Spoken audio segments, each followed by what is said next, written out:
This program contains graphic violence and sexual situations. Viewer discretion is advised. In 1987, the box office hit RoboCop provides audiences with action-packed violence and extreme gore. The original RoboCop was incredibly violent. There was a ton of blood used. It was a bloodbath. But for one obsessed fan, RoboCop is more than a violent movie franchise. You slit her throat now! It's a lesson on how to become a serial killer. The first girl that I had killed was from a RoboCop movie. So I did exactly what I seen on the movie. In his deadly path, a series of copycat crimes will shock and devastate a small New York town. He wasn't concerned about anything but what might make him feel good or what might help him work off some of his rage. And just like the RoboCop villains he idolizes, this killer just keeps coming back for more. He's never taken blame for anything in his life. Some people wonder if there are more bodies out there. Those women were toys as far as he was concerned. At least that's how he treated them.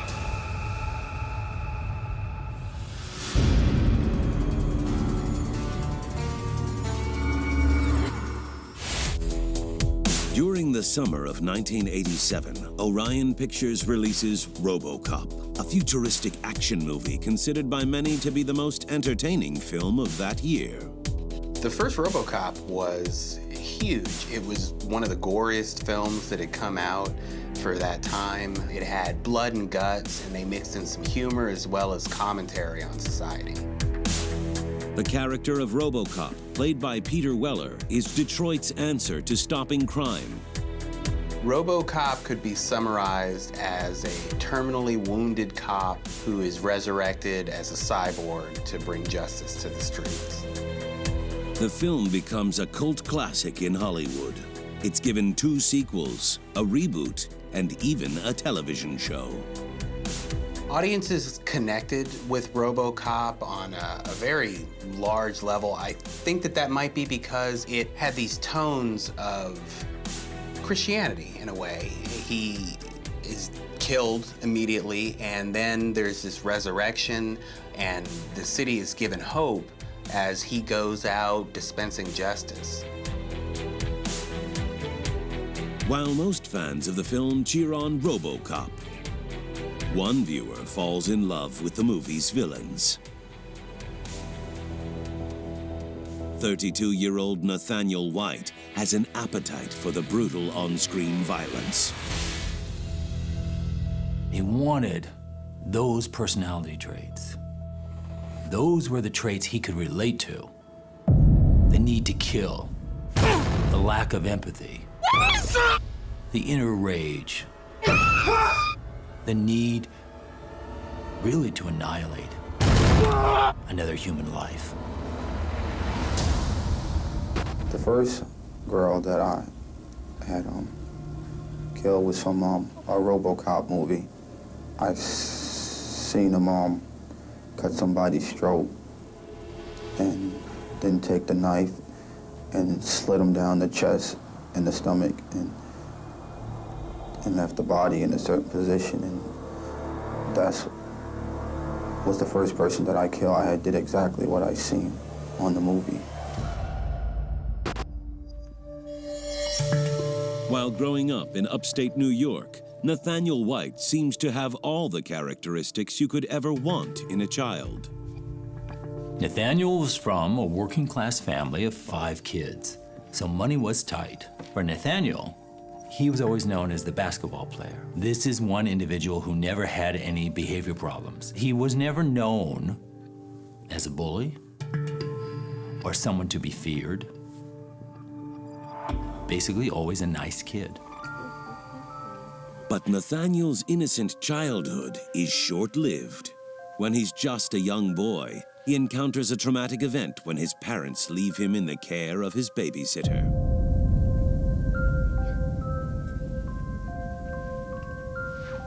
Reportedly, he was molested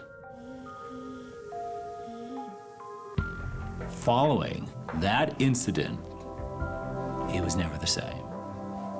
Because they believe in a child's mind, because of their involvement, that they must have done something to make this happen, and that they allowed it to happen. Nathaniel doesn't tell anyone about the attack. Instead, he suffers in silence. Sexual assault can have a long-lasting, traumatic effect on the victim. And children leave that assault with many, many, many different emotions, one of which is tremendous guilt and fear, and they're afraid to talk about it. As Nathaniel gets older, he desperately tries to connect with women. There's this sense of disbelief.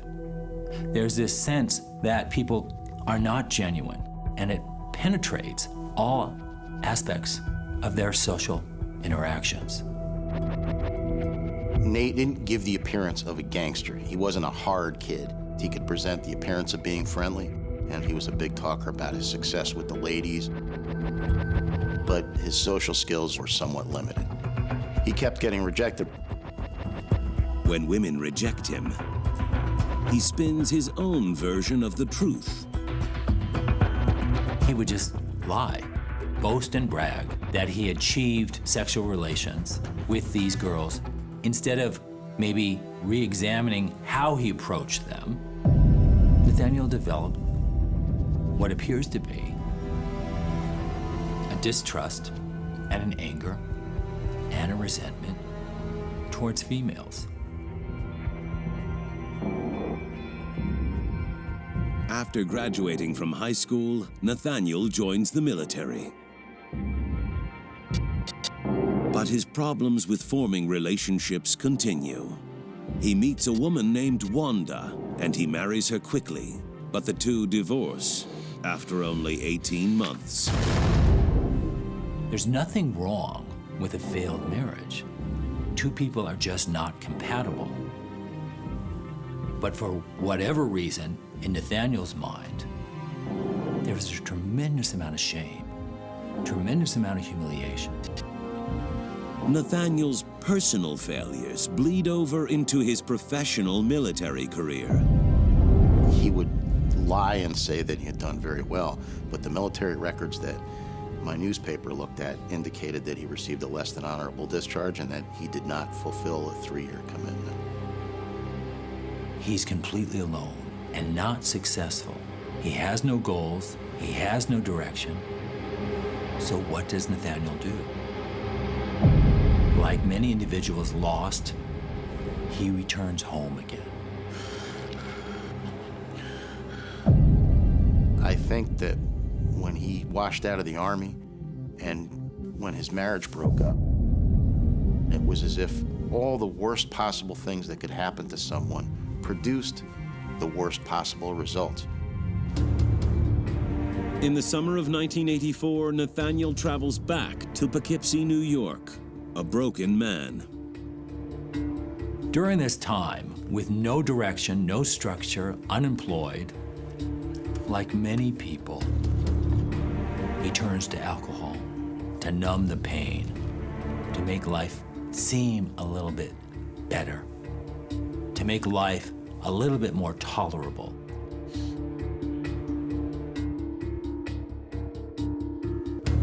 Nathaniel drifts from job to job and from woman to woman until he meets Jill Garrison. He was very charming. He could get your attention very quickly. Dressed very nice, had a way about him. Why, hello. My name's Nathaniel. What's your name? I'm Jill. Jill, is it? Yeah. That's a beautiful name. See, show you all my favorites. Okay.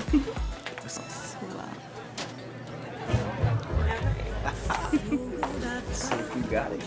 Jill and Nathaniel eventually move in together. But it doesn't take long for Nathaniel's problems to surface.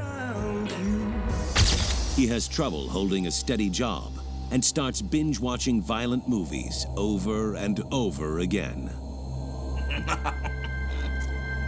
Talking about? Yeah, he watched movies quite a bit. Anything with action.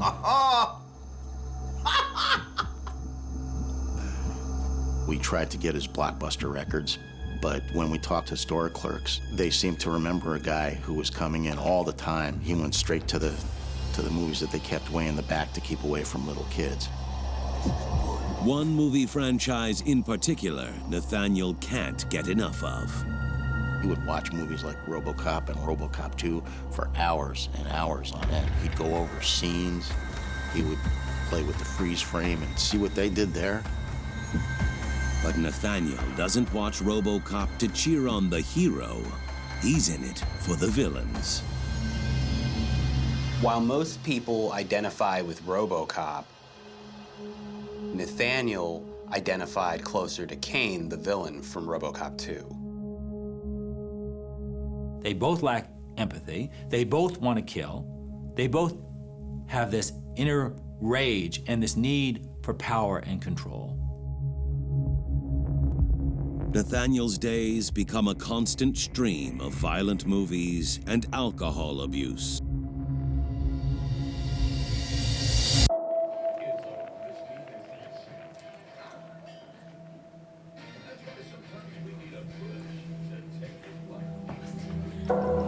Nathaniel, wake up! Get up! What are you doing? This? What are you? You've been in here watching these movies all Yeah, day. I'm watching that. You cut that off? You were asleep. Okay, well, it helps me sleep then. What gives You you the need right to be out cut finding a a job. movie off that I'm watching? You Are you left. crazy? From watching his films and being in isolation, he's developing into a killer.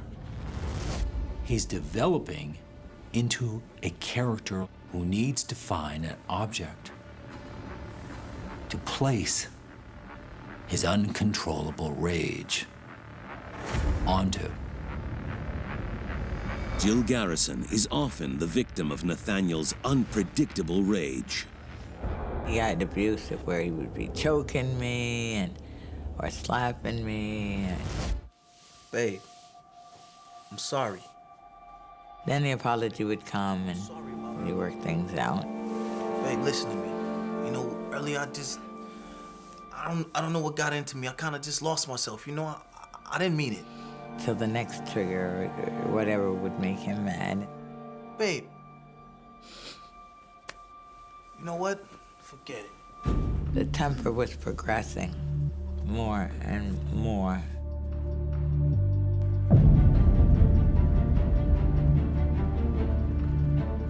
Nathaniel's anger eventually spills into the streets of upstate New York. That need for power becomes his addiction, his drive, and his reality for living.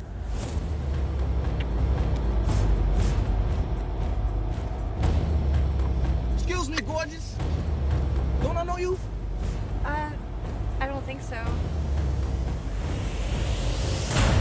I just would drive around and I would see a girl and I would talk to her, and once I got in my car, we would go someplace, and I just snapped. After the 1987 success of the movie RoboCop, Orion Pictures pushes for a sequel. For the sequel to RoboCop, everything was bigger and badder. There were more drugs. It was just very 80s action movie. And like most sequels, RoboCop 2 highlights a terrifying villain named Kane, who will stop at nothing to kill. The villain was a warlord in Detroit who took pleasure in seeing people die. It seemed to really turn him on. For Poughkeepsie, New York resident Nathaniel White, RoboCop's villain in the sequel is a hero. The villains are a little bit off the beaten path, but worshipped, and that's what Nathaniel identifies with. I just would drive around and I would see a girl and I would talk to her. On the night of March 25th, 1991, no woman is safe. Nathaniel states he started to hear voices. Excuse me, gorgeous. He would see a pretty woman, and he would would say to himself, she doesn't deserve to live. You know what? I think I seen you over at the corner street last Friday night. Was that you dancing? I do go there, yeah. I knew that was you, man. You got some crazy moves. Thanks. By the way, I'm Nathaniel. What's your name? I'm Juliana. Juliana. Nice to meet Pleasure you. to meet you. Juliana Frank lives in a nearby town. She was in her late 20s. She was a single mother. She was real pretty. She was unattainable to somebody like him. I know it sounds crazy, but I prayed to God if I ever see this beautiful goddess again, I'm gonna ask her out, buy a drink. And since I see you, can I buy you a drink? I don't know. I'll buy you anything you like. Okay, all right. Yeah? All right, hop in. Sure. This was one of the things that made people vulnerable, was there was only one way to get around, and that was by car. A lot of people don't have cars. Thank you for the ride. This guy's got a car. Let's get a ride. He's not that big. He doesn't seem like he's gonna be a problem.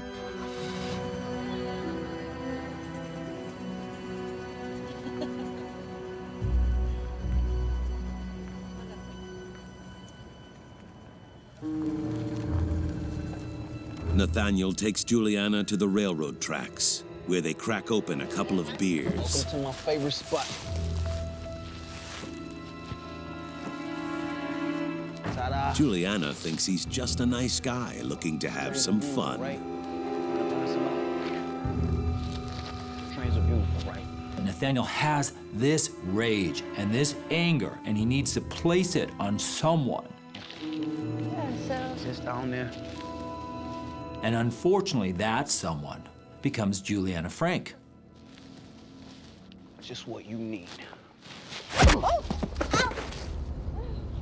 Out of nowhere, Nathaniel starts punching her.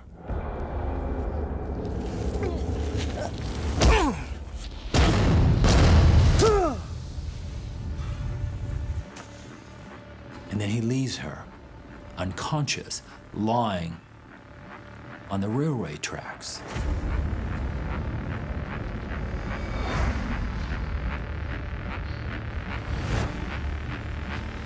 But this brutal attack isn't over. Inspired by a scene from RoboCop 2, Nathaniel has more in store for Juliana. In RoboCop 2, the villain asks a henchman to cut open a traitor, and he basically just guts him from head to toe while everyone watches. Like in the film RoboCop 2, Nathaniel returns to Juliana Frank. And although she's still unconscious, he slits her throat.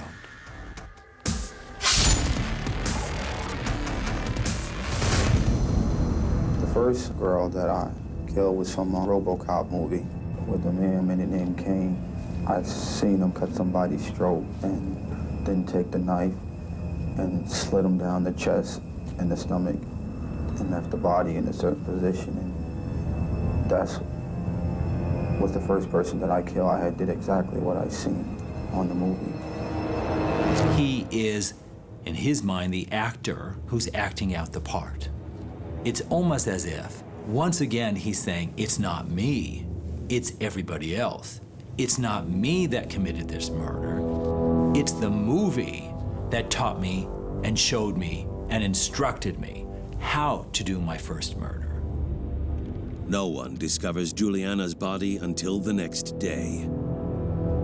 There were police who were saying that they couldn't rule out that there was more than one person involved. That's how badly she was beaten. On April 16th, just 3 weeks after Juliana's death, Nathaniel is hunting again. I was just a different person. You know, I just seemed like once I just started smelling blood, I just completely just bugged out. Is you? God, what are you doing here? What's up? How are you? I haven't seen you in forever. Last call, folks. Are you all set? They about to close soon. I know. He was very charming. That's what reeled you in. Give you a ride home? Could you give me a ride home? He feels he's in control. This woman needs a ride home. Gentlemen, I see. Always. Thank you. You're welcome. But once they're in the car, his locked car, he flips. I just snapped. You know, no reason for it, or I don't know where it comes from. Hey, the turn's up here, if you remember. You just missed the turn.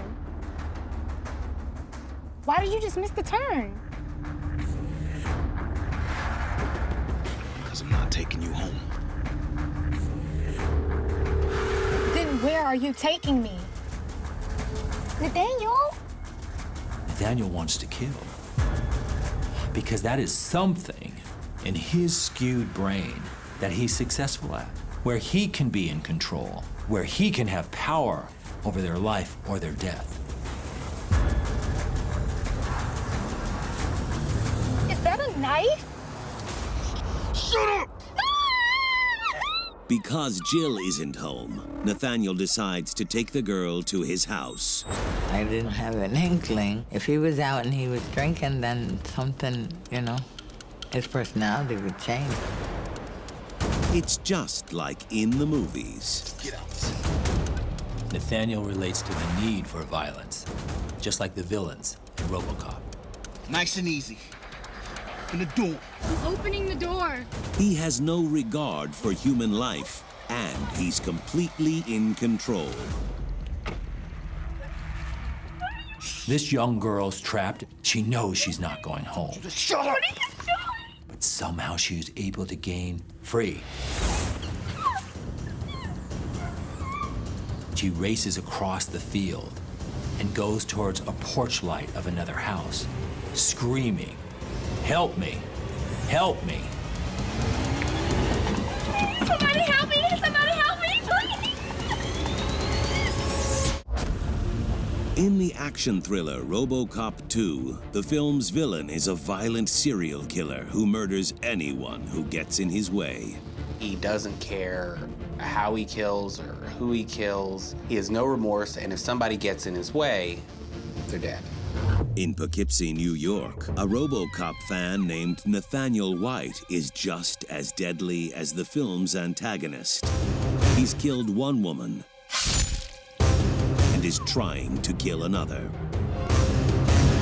It just came. Something just said she don't deserve to live. Somebody help me! Somebody help me, please! Please, somebody help me! Open the door, please! Like a classic movie villain, Nathaniel has vanished, but his copycat crime spree is far from over. Nathaniel wanted to be a villain, like in RoboCop 2. He committed one murder. But he wasn't successful in killing again. He was a failure in his own mind for not being able to achieve a second murder. It's a costly mistake for Nathaniel.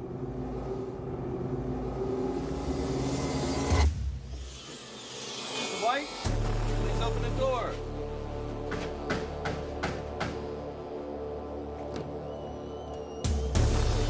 Nathaniel White, Yeah, that's me. you're under arrest. What's this about? You're being charged with attempted kidnapping. Turn around, sir. Let's go. Turn around. I never thought he was capable of that. And I'd known him, this was years. I was surprised and I was kind of bewildered. All right, Mr. White, this way. Nathaniel is sent to court where he pleads guilty to a misdemeanor charge of unlawful imprisonment. Although there are many similarities, detectives never question Nathaniel for the murder of Juliana Frank, which occurred just 3 weeks earlier. He is sentenced to a year in prison. He keeps busy in prison. He works his mind in the law library. and works his body in the gym. Nathaniel's an ideal prisoner. After just 12 months, he is released back out into society. Nathaniel gets a second chance. He returns home to live with his girlfriend, Jill.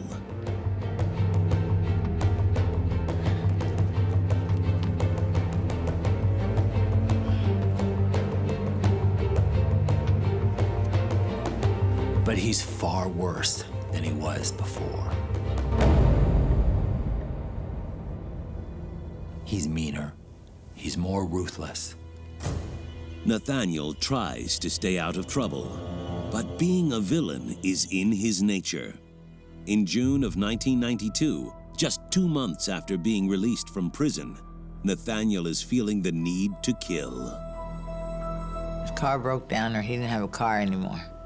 And I've always had a car. So then he would use my car while I'm at work. While driving around, Nathaniel spots a familiar face. 14-year-old Christine Klebe. Christine Kuby was a niece of mine, my brother's only child.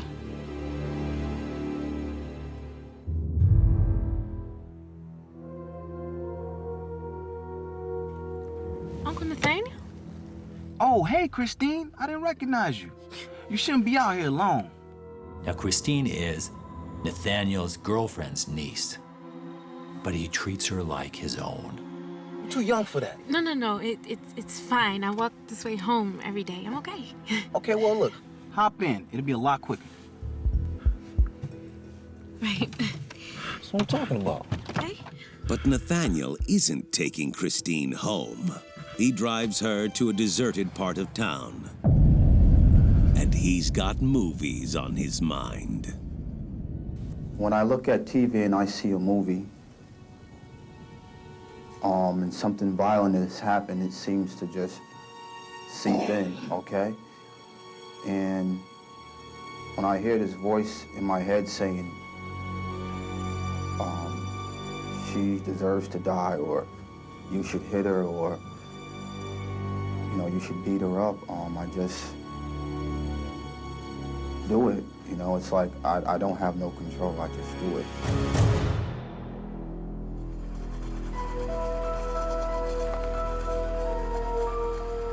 Now here we have a 14-year-old girl who is basically Nathaniel's niece. An individual who's family, an individual who trusts Nathaniel.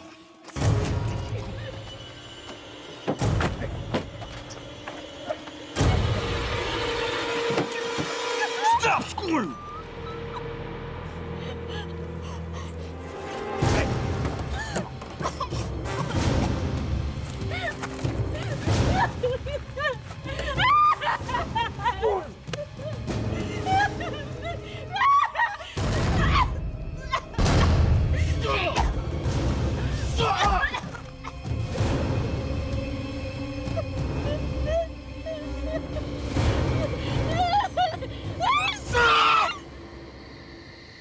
He punched and kicked her and stabbed her in the throat until she was dead.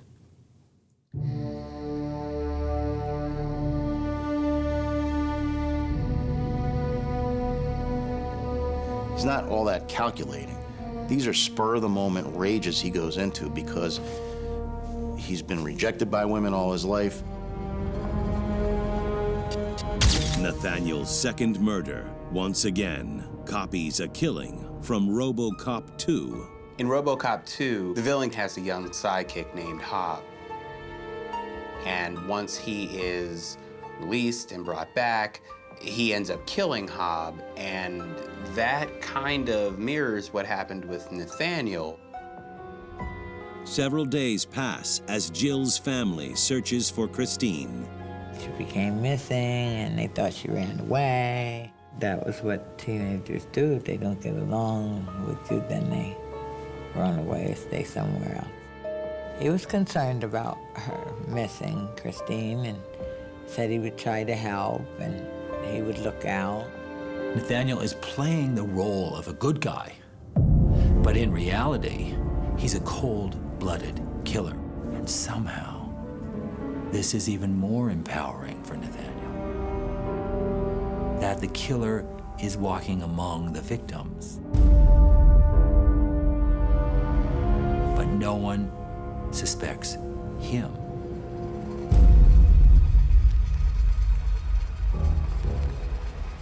Nathaniel's killed twice and gotten away with it. He's still restless. And that restlessness, unfortunately, turns to anger. And that anger needs to be placed onto some object. Just 2 weeks after killing his niece, Nathaniel is back on the street looking for women to prey on. He spots Laurette Higgins Revere, a woman who is friends with his girlfriend, Jill Garrison. She's packing up to move back home. Looks like you could use some help. Hey, Nathaniel, you're such a big help. Thank you. She feels safe with Nathaniel. He has been dating one of her close friends for a number of years. Thank you. Killing women is his addiction. She has no idea she's in danger.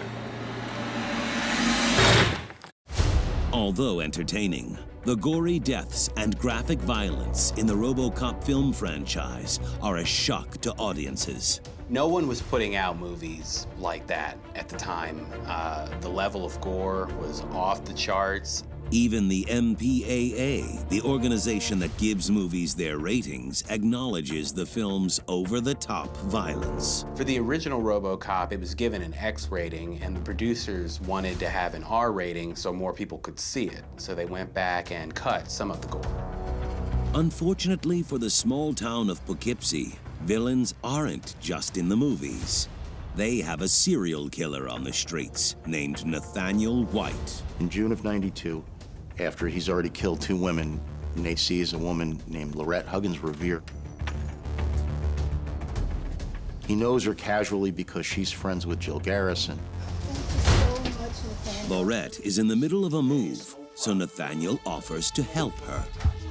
They were friends, but at this point, no one knows how dangerous. I mean, he's got a past, but I don't think that Laurette knew what he was capable of doing. My new house. I'm so At some point in the night, Nathaniel starts to argue with her. Nathaniel, I'd really appreciate it if you didn't drink in here. What? You gonna tell me I can't have a drink after I've been helping you with all these boxes? Nate didn't really need a reason to go flying off the handle. Oh, you calm down. Too much. You talking to a man over here. You don't tell me what to do. I'm a man. I need you to back And up. you're not gonna talk to me like that. Okay, wait. You don't talk to me like that. Up. She yells and she screams at Nathaniel, but her harsh words and her rejection only feeds his rage and anger. You back up. She is able to defend herself when Nathaniel is advancing on her.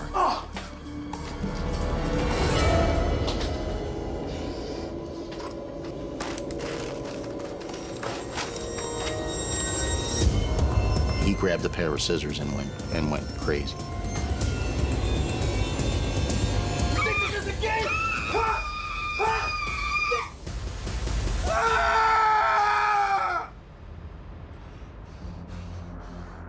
Unfortunately, killing became a vehicle for him to release his anger and for him then to feel powerful and in control. In a life that for him in general, he felt powerless and out of control. Nathaniel leaves Laurette's home. His girlfriend, Jill Garrison, has no idea that she's living with a man who has killed both her niece and her friend. I heard about her death in the paper, and I was surprised by the whole thing. No one put it together. No one thought that a serial killer was... even that didn't even cross our minds, just, a random crime. He's growing as a serial killer. He's maturing and he's developing. There's no telling when he'll strike again. On July 19th, 1992, just 9 days after his last kill, Nathaniel is around town having a good time. Angelina Hopkins and Brenda Whiteside were friends. There was a club that was popular. in downtown Poughkeepsie called the Blue Note. They met Nate at the Blue Note. Oh my God, y'all are so beautiful. All right, guys, I think I'm gonna go home now. What? Come on, baby. Angelina's sister was also there. Angelina's sister was not crazy about it.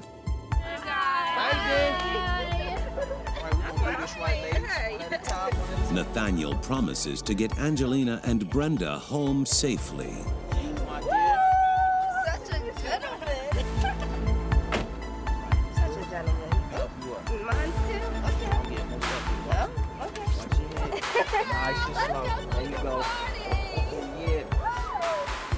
Nathaniel is with these two women all night.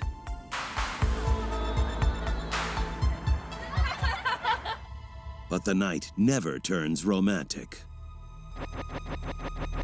In the morning, Nathaniel's rage starts to surface. Something switched, something changed. More than likely, because they rejected him. He took Angelina in the woods. Out of view from Brenda. He strangled Angelina and beat her pretty badly. The crime scene photos were horrendous. Authorities speculate that when Nathaniel returned to the car to get Brenda, she never thought she was in trouble because of the killer's charming ways. Then he came back to the car, and then he beat and strangled Brenda. He leaves both their bodies in the woods and drives away. His confidence is, I'll never get caught. He's taking more risks. He's killing more people, literally in the town where he lives. And he's killing people he's been seen with for the whole evening. Nathaniel feels more like a RoboCop villain than ever. He looks up to the villains in the movies. He strongly identifies with their anger and their need for control. 2 weeks after his double murder, Nathaniel is feeling invincible. He returns to the same club where he had met Angie. And of course, that's very brazen and very bold, because people may recognize him as the man who left with her. But someone in the club is watching Nathaniel's every move. Yeah. He's here at the bar. Like every good action film, RoboCop has its signature tagline. The RoboCop franchise's signature catchphrase was, "Dead or alive, you're coming with me." Couldn't be forgotten by audiences in the 80s and 90s.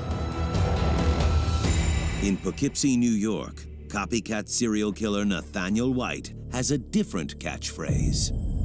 Nathaniel's catchphrase was, "Can I give you a ride home?" And it still haunts the streets of his town to this day. Like a RoboCop villain, Nathaniel has a large death count, including a woman named Angelina Hopkins and her friend Brenda. A little over a week after Angelina and Brenda disappeared, Angelina's sister saw Nate at the Club Blue Note and called her mom Anna. Yes.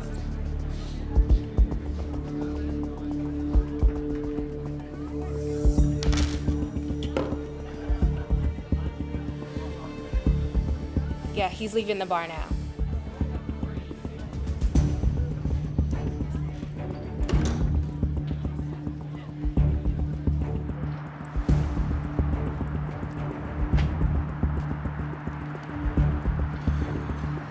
Anna Hopkins is a formidable woman. She did not walk up and whisper in his ear. She got up in his face. She was not going to be denied. Excuse me, sir. Do you know my daughter, Angelina? Who? Nathaniel quickly realizes that Anna Hopkins has already called the police. Did you meet a woman named Angelina here last week? I think I do remember dropping somebody off like that. Do you have an address, sir? Where'd you take her? What time was that approximately? Sir, was she hurt? Was she hurt, sir? Sir, an Was she address. okay? 555 Esperanza Lane. Nate told Angelina's mom he had dropped off her and Brenda, and he gave her 2 addresses. You will find her, 555. Was she okay? But Angelina's mother sees right through Nathaniel's facade. as do the authorities. Poughkeepsie police called for some help from the state police. They asked them to check the addresses that Nate had supplied them with, and the addresses turned out to be bad. But police do find that Nathaniel is driving on a suspended license in a car with stolen plates. Later that day, he is arrested and interrogated by police.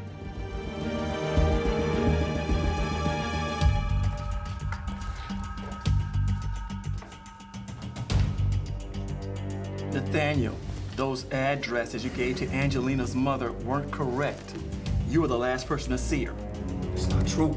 Matter of fact, looks like you've been down this road before, Nathaniel. Attempted kidnapping.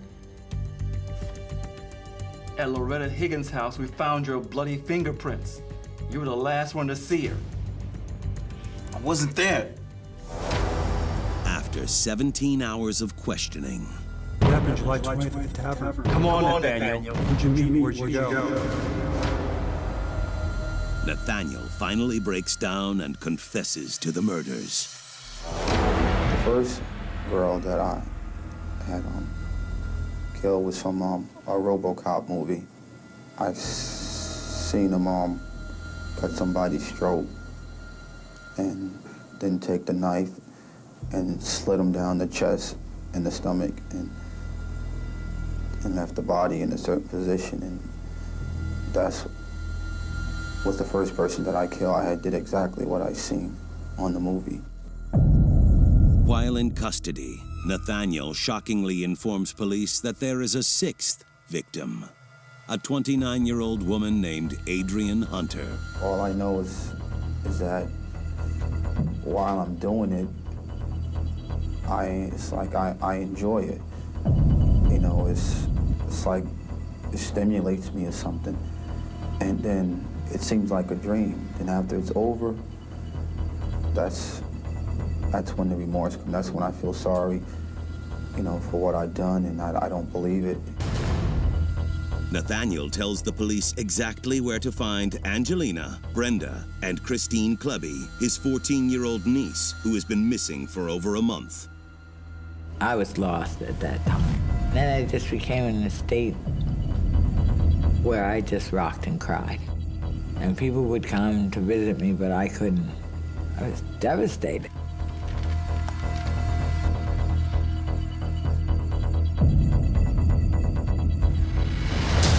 After a lengthy trial, Nathaniel is sentenced to 150 years in prison. Do I think he feels guilty? No. I don't think this guy has any empathy for anyone. In the movie, the villains always get killed at the end of the movie. But in Nathaniel's mind, he thought he was invincible, that he would never get caught. The real crimes committed by Nathaniel White still send chills down the spine of this small town. At that time, you know, I'd watch scary movies and action. So now you don't think that type of situation that you're seeing on TV is going to come into your life. That stuff never crosses your mind. For someone who was so unsuccessful in life, he certainly made himself known to the community. And the community will never forget him because he caused so much fear to the town he grew up in. I think that if the Nate Whites of the world had some other way to spend their time than watching RoboCop and RoboCop 2 and then all the other things that he was into, I think that goes a long way